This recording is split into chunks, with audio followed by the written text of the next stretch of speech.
SBI देश का सबसे बड़ा पब्लिक सेक्टर बैंक है। क्या अदानी ग्रुप को बचाने के लिए एलआईसी और एसबीआई को ऑर्डर दिया गया? एलआईसी ने खतरों से भरे अदानी ग्रुप को इतना बड़ा एलोकेशन क्यों किया? प्राइवेट फंड मैनेजर्स जो ज्यादा रिस्क लेते हैं उन्होंने भी ये नहीं किया। जब इन बातों से पर्दा उठेगा तो पता चलेगा कि उनके फायदे में न सिर्फ आपका लेकिन देश का कितना बड़ा नुकसान हुआ। गौतम अडानी पर बड़े कर्जे बकाया है। एक अनुमान के अनुसार वित्त वर्ष 2022 में अडानी ग्रुप के कुल 2 लाख करोड़ के कर्जे में से लगभग 70,000 से 80,000 करोड़ सिर्फ बैंकों से लिया लोन है।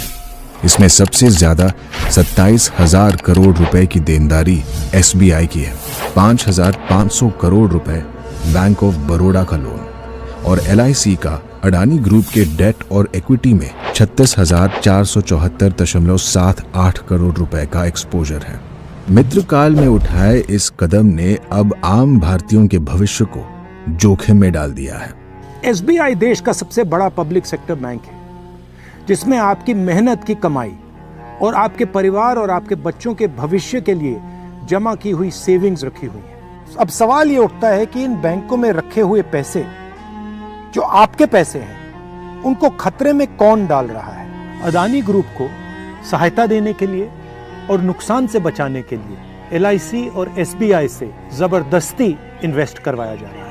आप जो दिन रात एक करके अपना घर परिवार चलाते हो, जो ईमानदारी और मेहनत करके कमाते हो, आप जो एलआईसी और एसबीआई में अपना पैसा रखते हो, क्या आप अपने बच्चों के भविष्य को खतरे में डालना चाहते हैं?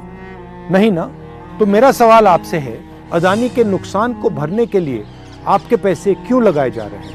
दिसंबर की शुरुआत में 3 प्रमुख ग्लोबल फाइनेंशियल इंस्टीट्यूशंस ने एसबीआई को ऑस्ट्रेलिया में अडानी ग्रुप की कंट्रोवर्शियल कारमाइकल कोल माइन के लिए लोन देने के खिलाफ चेतावनी दी थी। न्यूज एजेंसी IANS के अनुसार नवंबर 2020 में एसबीआई अडानी ग्रुप को 5,000 करोड़ रुपए का ऋण देने के लिए तैयार था। इतना ही नहीं, साल 2014 में अडानी और उस वक्त की एसबीआई चीफ के बीच एक MOU पर हस्ताक्षर भी किए गए थे। एसबीआई के चीफ आपके पैसे को सुरक्षित कर रहे हैं या फिर अदानी के बिजनेस को? भारत की सबसे बड़ी सार्वजनिक बीमा कंपनी एलआईसी का अडानी समूह में पूरे बीमा इंडस्ट्री के कुल निवेश का 98% से अधिक हिस्सा है। एलआईसी ने खतरों से भरे अदानी ग्रुप को इतना बड़ा एलोकेशन क्यों किया?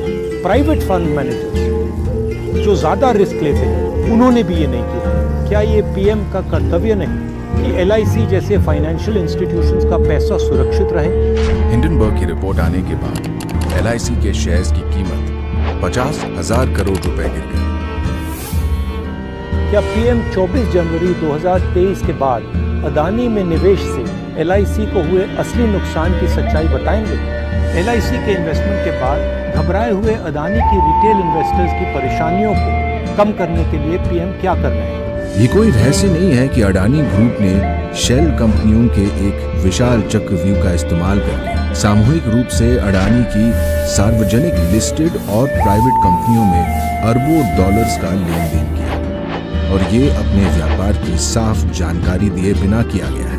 अदानी ग्रुप के खिलाफ फ्रॉड, मनी लॉन्ड्रिंग, शेल कंपनियों का उपयोग करने के आरोप लंबे समय से लगते आ रहे हैं। 4 इन्वेस्टिगेशंस हुए हैं, इनमें से एक सेबी ने किया। इन शेल कंपनियों के पीछे कौन है? जब मार्केट में अदानी ग्रुप की शेयर की कीमत उनके इशू वैल्यू से भी नीचे गिर रही थी, फिर भी एलआईसी और एसबीआई ने एफपीओ में पैसा निवेश किया। क्या अदानी ग्रुप को बचाने के लिए एलआईसी और एसबीआई को ऑर्डर दिया गया? किसके कहने? जरा सोचिए, इन कंपनियों में लगा सारा पैसा आपकी मेहनत की कमाई है। ये कंपनियां डूबी तो आपका पैसा भी डूबा, यानी अडानी नहीं, यहाँ आपका पैसा दांव पर लगा है। सत्ता में बैठे लोगों को आखिर किसने ये अधिकार दिया? हम इसका जवाब लेकर रहेंगे। जब इन बातों से पर्दा उठेगा तो पता चलेगा कि उनके फायदे में न सिर्फ आपका लेकिन देश का कितना बड़ा नुकसान है।